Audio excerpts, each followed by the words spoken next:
Another, what I thought was a really important question that was asked in my tour was by a young man who had a hard time reading Quran.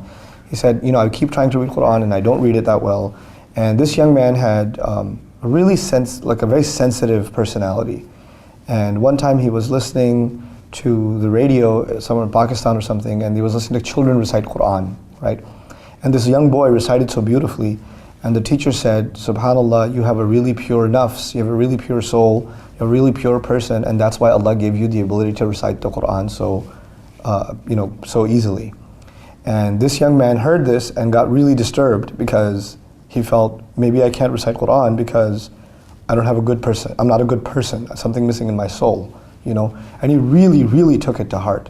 Now, I'm sure that's not the intention of the teacher who was talking to the child. It was a means of encouragement. But let's understand, Al-Mahir bil-Quran مع السفر الكرام البررة والذي يقرأ القرآن وهو يتتعتع فيه وهو عليه شاق وله أجران.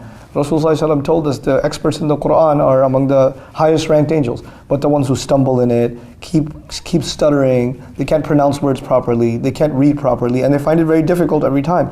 These are people that get twice the reward. There are people who get twice the reward. Now the sharh of that hadith, there's a different discussion. Is it twice the reward of a regular person, or is it twice the reward of the expert? And I'm personally inclined to think it's twice the reward of the expert. There's no reason to think otherwise. Because Allah does not value accomplishment. Allah values effort. The thing that Allah values is effort. We value accomplishment. Human beings are different from Allah. Human beings value accomplishment. Human beings value results, profit, gain. How much do you know? How much have you memorized? How well can you read? Quantitative stuff. Because we want to be able to see it. Allah Azza wa Jalla is not concerned with any of these things. Allah is concerned with how much effort did you make. Put this in perspective. Somebody's a billionaire. They give $1,000 in charity. It's a good amount of money. That's worth something. But you know what? Somebody has zero. They have nothing. And they give 50 cents. They only have $1 and they give 50 cents. That 50 cents is worth more to Allah than the $1,000 the billionaire gave. It's not about the quantity to Allah. It is about the quality. The same thing with the effort. You can't recite Quran. You're not a bad person. The fact that you're trying to recite the Quran, the fact that you're struggling through every single letter and going through it, that struggle Allah put you in. Had Allah wanted, He could have made it easier for you. Had Allah wanted, Musa alayhi salam would not have a stutter. Had Allah wanted, Fir'aun would never had a reason to say, وَلَا يَكَادُ يُبِينَ. He can't even talk clearly almost. People have disabilities or challenges or difficulties in life. Some people have a physical disability. Some people have, a psychological disability, a challenge in their lives. These challenges are actually given by Allah Azza wa Jal, and we don't know why. We know that that's not because Allah cursed them or they are lesser than us. Maybe that's the reason they're better than us. Maybe that those disabilities are actually maybe the reason they are far superior to what we will ever be, So we have to be mindful of the fact that our standards, thank Allah, our standards are not the same as Allah's standards. People put other people down. People look down on people that haven't accomplished. I keep telling my Arabic students, because Arabic class you judge by accomplishment, right? How do you score on the test? How well can you speak? How well can you read? How much do you understand grammar? I had this one student, man, this guy. You know what I like to say about him?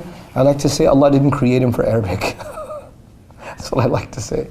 Guy's a genius. He's so smart in his profession. He's so smart at work. He's so smart and anything he touches turns to gold. Guy's a genius. When it came to Arabic, homeboy could not get past a 30 on a test. Just couldn't do it.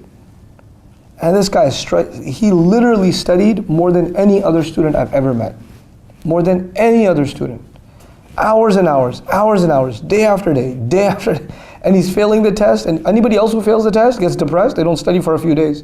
This guy goes through all of his mistakes, does review, and he was a friend of mine even before he became my student. And every other time I'd be call him hey, you want to hang out? No, I got to study. I'm his teacher during the day. At night I just want to hang out with him, and he goes, no, I got to study. And you know what? Even though he didn't score nearly as much as some other students who got hundreds, I respect him way more. And I know Allah Azza wa Jalla rewards him way more. Because for some people, it's the struggle. That's the thing. That effort, that difficulty is what Allah values. And sometimes Allah puts you in difficulty because that's how He raises your ranks. That's how He puts you high, So don't let the assumptions that people make about you or comparing yourself to others and what little you know or what little you can do, don't let that belittle what Allah thinks of you, This is the real value. You know, inna akramakum indallahi atqakum. The most noble of you are the ones that have the most taqwa. Taqwa will never be known by another person. It'll just never be known. So I pray that we're not judgmental of others, and especially we are not judgmental of ourselves, that we don't think of ourselves constantly in respect to others, in comparison to others. Barakallahu li wa lakum. Assalamu alaikum wa rahmatullahi wa barakatuh.